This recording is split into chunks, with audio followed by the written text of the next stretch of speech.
Glenn Fogel has been the CEO of Booking Holdings since 2017. He's held various top management positions with Booking Holdings for the past 20 years. Fogel runs a world leader in travel services with brands like Booking.com, Priceline, Kayak, OpenTable, and RentalCars.com.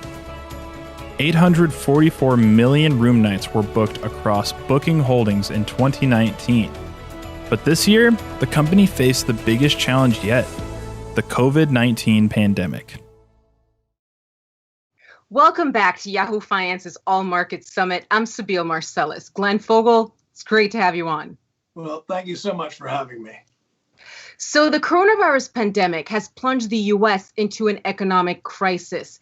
Airline passenger volume has dropped nearly 70% compared to last year. In the second quarter at your company, Booking Holdings, you saw bookings drop 91%, revenue fall 84%, but you have taken steps to mitigate those losses, such as raising $4 billion in debt from investors and laying off roughly 4,000 employees globally. Now, have those measures helped, or are you still in crisis mode? Well, first of all, it's tragic what's happening right now. I mean, forget about the financial thing. Let's just talk about how sad it is. The number of people who have died, the number of people who are very ill, and that's just tragic to begin with. Then you get into the financial health, and certainly many companies are hurting, and ours is hurting definitely because of what's happened with this pandemic. Travel's hitting it the most. Now, the actions we've taken have certainly helped and will help us get through this. But we all need a lot more than just us cutting costs. We need, obviously, a vaccine first. That's what we all need, so people feel safe to travel. Also, therapeutic. So if you got sick, that you felt you'd get better. That's important. So once people feel safe, then we need government. We need money from governments to help prime the pump in travel and help bring back this great industry. And as you were talking there about the personal aspect, obviously, of the pandemic, before we dig into all the financials, so I know that you actually, as your company was dealing with this massive financial shock from the coronavirus shutdown in mid-March, you actually got infected with the coronavirus. So you were dealing with 101-degree fever and a headache. Tell us about that experience. Yeah, it was at the very early part of the infection in the U.S. This is in March, and I live in the New York area where it was the hot spot that started off the infections in the U.S. And I was concerned, but fortunately, it was a very, very mild thing for me and my family, my entire family, my wife, my children. We all became infected, but fortunately, it was relatively mild for us, and I was feeling better in just a couple of days. And now we've given plasma. Hopefully that's helping people. We don't know, but hopefully it is. But I'll tell you, it's a scary thing. And when I see people without masks, when I see people not being socially distant, I'm saying, why are you doing that? What's the downside? How bad is it if you wear a mask, right? Just even if you don't believe that it's helpful, there's no downside. There's only potential upside. So if we all did this, maybe we'd be like in places like Japan, where they do it and the infection rate is very, very low. Maybe in Thailand, where they wear masks and the infection rate is very, very low. Think about it. Something as simple as wearing masks, maintaining social distance. How many people would be alive right now? Absolutely. Those are very important steps people need to take to not just protect themselves, but to protect others. Now, President Trump says that we're rounding the corner when it comes to the pandemic. What do you think that means for the travel industry? Well, I can't really answer for what the president meant by that, but I will say we do read the news about how more and more progress is being made on the vaccines, which, as I mentioned, is without doubt the most important thing in recovery for travel will be the feeling that you can travel safely. So as soon as that comes around, I believe we will get recovery. That being said, it's going to take a long time. Even after a vaccine is said that it's safe to use and it's effective, it's going to take time to get that distributed for people to take it. So we always say the recovery for travel is not going to be in quarters, it's going to be in years. But I'll tell you, part of the length of this recovery is going to be determined by governments and how fast and how willing are they willing to step up and help the people who have been so terribly hurt. The literally millions and millions of people who've lost their jobs. And these are people at the entry level of the economic ladder who are just coming in. These are the people who really need that help. And I urge all of the governments around the world, but particularly my government, the United States, to please get together, come up with the way to provide help to this industry. Now, what kind of concrete steps would you like the White House and Congress to come up with to help the travel industry? They obviously did the Paycheck Protection Program for small businesses as a part of the CARES Act. Did that help the travel industry, or is a lot more money needed? And if so, how much? Well, I think a lot more is needed. Of course, you still see, look what we just saw recently, how many people are being let go by the airlines right now. And yes, you furlough someone, maybe you bring them back down the road. But the fact is, the longer it waits, the harder it is to bring people back. Maybe they're not available. It takes longer to restart the industry. That's important in the short run.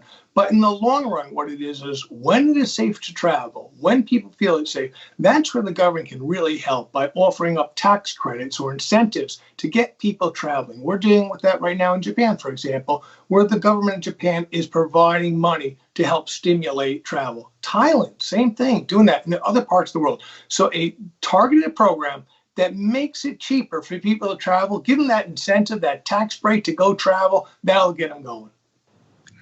Right, definitely. Tax break as a part of the steps that will definitely help. But given that there's an election, it's about a week away, it's unlikely that we're going to get more government help. So let's talk about what's been working for the travel industry, some of the positive trends. For example, alternative accommodation bookings. I saw that has actually increased significantly at your company. So tell me about that. No, that is an interesting phenomenon. So we all know over time, more and more people have been looking at using what we call an alternative accommodation, a home, for example, rather than a hotel. And that trend had been happening more and more and more. But this pandemic has just done a step functional change.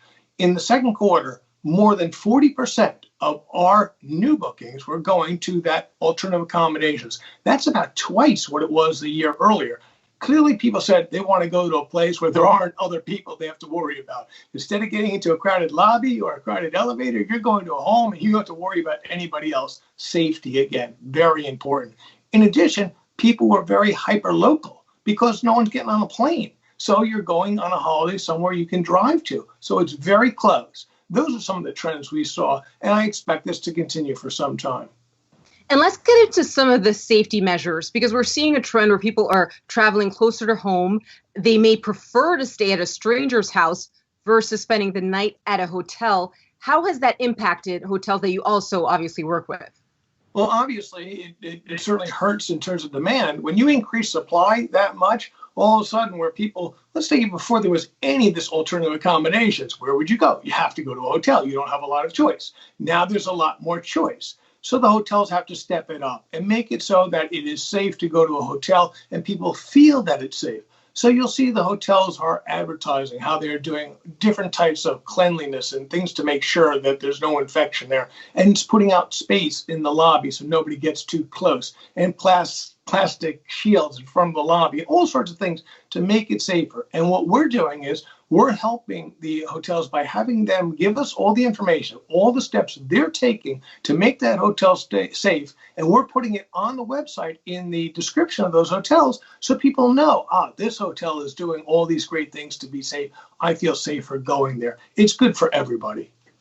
And what about people's homes? How are you handling that? Can it get kind of sticky points there when you're telling someone maybe they should clean up their homes for safety issues with the pandemic?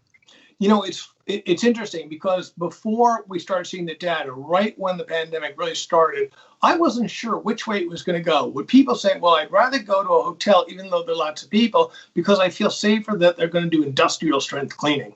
Or I feel better about the home because fewer people, but how well are they really cleaning and when was the last person in there or not? It turns out people are willing to say, I think they're doing a good job cleaning at the home, and that's why those numbers have gone up. But that being said, if 40% of our new bookings are homes, that means 60% of our new bookings are still hotels. So people still like going to hotels. In fact, more people go to hotels than homes with us right now. So that's, there's obviously room for both. It's really why our site offers both.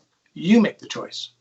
Right. No, for sure. It's up to the customer and the consumers. But also when we're seeing when it comes to ongoing travel restrictions abroad for Americans who would like to travel internationally, I noticed on the Kayak website, you're actually advertising more road trips and car rentals versus flights. So how has that impacted the business there? And when do you think enthusiasm for air travel will return? Well, we definitely did that because people wanted to travel by car, be safe, and all that. And we're always trying to adjust the company to be what people really want. That's what we did because it was the thing that people wanted. That being said, is how do we get people back into planes? We get people back into planes by making sure it's safe to get on a plane. People will get on, people want to travel and they want to travel to the places they love to go before on a plane, but they don't want to do it if they think there's any chance that they're going to get sick. So that's why we really need that effort by all of the players, from the pharmaceuticals who are working so well and so hard on the vaccine to the airlines that's put together all their different protocols to maintain as much safety as is possible. What's really interesting is that air in the plane, it's really safe, because the amount of filtration that is done there. A lot of people don't know that, but you're pretty safe with that air in the plane, but it's perception. And people just don't think, hey, I don't want to get on a plane and have a lot of other people in this long tube. It's unfortunate for the industry, but that's how human beings are.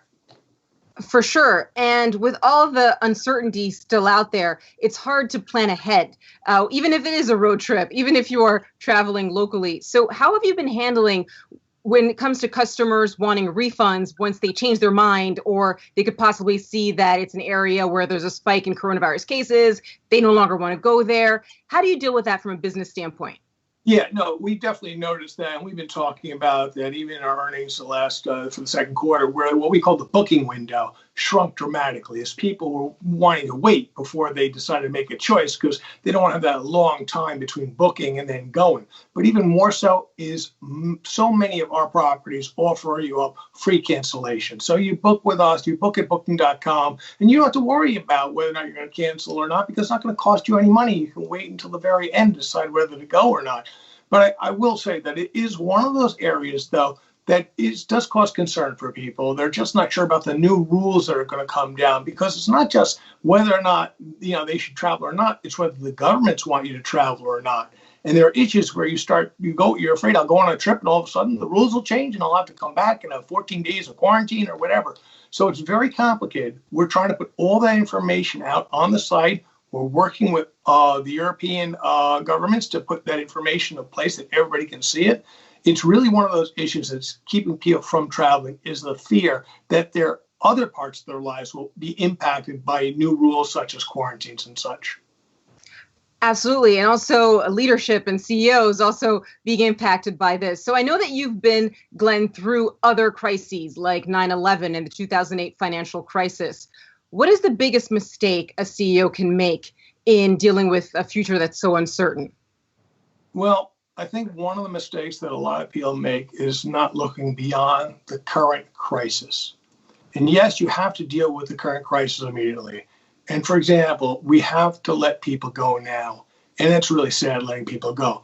But we can't not be thinking about how are we going to develop new products, new services for the future, because travel will come back and we need to be prepared. So when it comes back, that we are positioned to take advantage of that return in demand. So for example, we talk about this thing called the connected trip, making it so much easier for anybody to travel and everything all in one place connected, instead of having to deal with lots of different services. We're working on that right now. I don't want people to stop working on that right now. I want people to continue to work just as hard now as they were last year, so that when we complete the system, it's ready to rock, and people, when they come back, they can use it right away.